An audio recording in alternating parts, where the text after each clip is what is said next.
ઉજવણી વચ્ચે ડાકોરમાં પણ વરસાદ જોવા મળ્યો। વરસાદ વચ્ચે પણ રણછોડરાયના દર્શન માટે ભક્તોની ભીડ જોવા મળી રહી છે।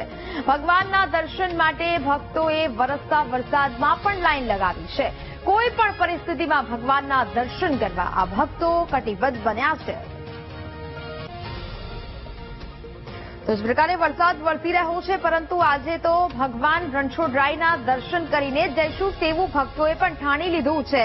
ડાકોરમાં વરસાદી માહોલ જોવા મળ્યો અને હવે વરસાદની શરૂઆત પણ થઈ ચૂકી છે। તેમ છતાં પણ ભક્તોની અહીંયા ભારે ભીડ અને લાંબી લાઈન છે તે જોવા મળી રહી છે। લોકો લાઈનમાં ઉભા રહ્યા છે ચાલુ વરસાદમાં અને ભગવાનના દર્શન કરવા માટે અધીરા બન્યા છે। આઠમના અમી છાટણા છે તે અહીંયા વરસતા જોવા મળ્યા અને તેમ છતાં પણ અહીંયા ભક્તો છે તે ભગવાનના દર્શન કરવા આતુર બન્યા છે। સંવાદદાતા શુભમ વધુ વિગતો સાથે લાઈવ જોડાયા છે।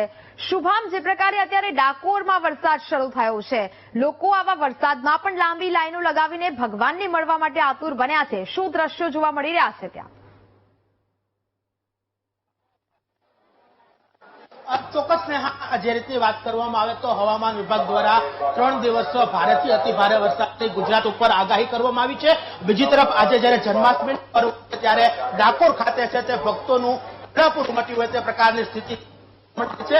વરસતા વરસાદમાં પણ આ લોકો છે, આ ભક્તો છે, તેની આસ્થા છે તે ડગતી ના હોય તે પ્રકારના દ્રશ્યો જોવા મળી રહ્યા છે। લોકો પ્રમાણમાં ચાલુ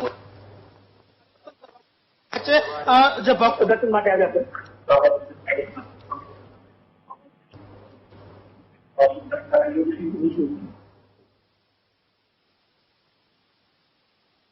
તો ડાકોરમાં વરસાદ શરૂ થયો છે ને તેમ છતાં વરસતા વરસાદમાં પલળીને પણ લોકો ભગવાનને મળવા માટે આતુર બન્યા છે। જન્માષ્ટમીના પાવન પર્વ નિમિત્તે લોકો ત્યાં પહોંચી રહ્યા છે। આજે કૃષ્ણ જન્મોત્સવ એટલે કે જન્માષ્ટમીનો પાવન પર્વ છે, ત્યારે ડાકોરમાં સવારથી જ ભક્તોની ભીડ જામી રહી છે। બીજી તરફ બપોરના સમયે છે તે મેઘરાજા ડાકોરમાં મહેરબાન થયા હોય તેમ ધીમી ધારે વરસાદ છે તે શરૂઆત થઈ ચૂકી છે। સમગ્ર ડાકોર ગામની અંદર વરસાદ છે તે પડી રહ્યો છે। વરસાદની વચ્ચે પણ ભક્તો છે તે મહારાજ ડાકોર ઠાકોરજીના દર્શન કરવા માટે છે તે મોટી માત્રામાં આવતા હોય તે પ્રકારના દ્રશ્યો છે તે સામે આવી રહ્યા છે। જે રીતની વાત કરવામાં આવે તો હવામાન વિભાગ દ્વારા આગામી 3 દિવસ છે તે ભારેથી અતિ ભારે વરસાદની ગુજરાતમાં આગાહી કરવામાં આવી છે।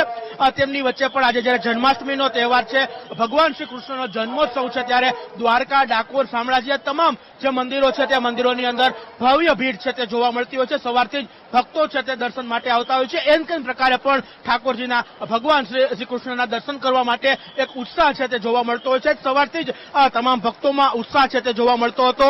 આજે બપોરના સમયે છે તે અહીં વરસાદની પણ છે તે શરૂઆત થઈ છે, છતાં પણ મંદિર પરિસરની અંદર જે દ્રશ્યો બતાવી રહ્યા છે કે હજુ પણ ભક્તોનું જે કહી શકાય કે જમાવડો યથાવત છે તે જોવા મળી રહ્યો છે। વરસાદ હોય કે પછી ટાઢ હોય, તમામની વચ્ચે પણ કૃષ્ણ ભગવાન શ્રી ઠાકોરજીના દર્શન કરવા માટે એક ઉત્સાહ છે તે અહીં હાલ જોવા મળી રહ્યો છે। ભક્તો છે તે સવારથી આવી રહ્યા છે। ચાલુ વરસાદે પણ છે તે અહીં હાલ ભક્તોની ભીડ છે તે હાલ જોવા મળી રહી છે। મહત્વની વાત છે કે હવામાન વિભાગ દ્વારા વરસાદની આગાહી છે તે કરવામાં આવી હતી। છેલ્લા આગામી 3 દિવસ હજુ પણ ભારે વરસાદની આગાહી કરવામાં આવી છે।